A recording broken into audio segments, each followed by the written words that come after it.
ఇగో ఈ నిర్మల్ జిల్లాలోనే పన్నీర్ కూర ఎవరైనా తిన్నారా అని అంటే, అరే ఏం మాట్లాడుతున్నావు తమ్ముడు, మేము రోజు తింటాం, ఇంట్లో తెచ్చుకొని తింటాము, ఫంక్షన్లలో తింటాము, రెస్టారెంట్లో తింటాము అని అనుకుంటున్నారా?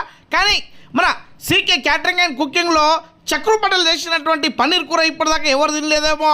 ఇగో ఇక్కడ చూస్తున్నారు కదా, పెద్ద బొగన పెట్టుకొని దాంట్లో సంబంధించినటువంటి నూనె ఇట్లా మసాలాలు వేసుకొని టమాటా సాస్ వేసి ఇట్లా మంచిగా దానికి 10-15 నిమిషాలు మంచిగా మరగనించిండు. ఇంతకు ఎక్కడ చేస్తున్నాడయ్యా అని అనుకుంటున్నారా? మన నిర్మల్ జిల్లా ఎస్పీ గారి యొక్క పిఐ ఇంట్లో గృహప్రవేశంలో చేస్తున్నాడు ఈ వంటలు. ఇక మీతికెళ్ళి దానికి సంబంధించినటువంటి ఉప్పు కారం పసుపు వేసి కొద్దిసేపు ఒక 10-15 నిమిషాలు ఆగంగానే మీతికెళ్ళి ఇట్లా పాలు వేస్తాడు. పాలు వేసిన తర్వాత అమూల్ క్రీమ్ వేస్తే ఇక ఆ గ్రేవీ మొత్తం చిక్కగా కాగానే దానికి సంబంధించినటువంటి మన ఏదైతే పన్నీర్ ఉంటుందో దాంట్లో ఇట్లా వేసి ఒక 10-15 నిమిషాలు మంచిగా ఇట్లా ఉడకబెడతారన్నమాట.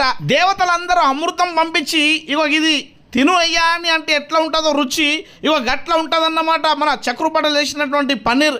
అందుకే మిత్రులారా, నేను కూడా తిని చూసిన కేక. ఇక మేము కూడా ఆర్డర్ చేసుకోవాలంటే ఎట్లా అని అనుకుంటున్నారా? కింద నంబర్ ఇచ్చిన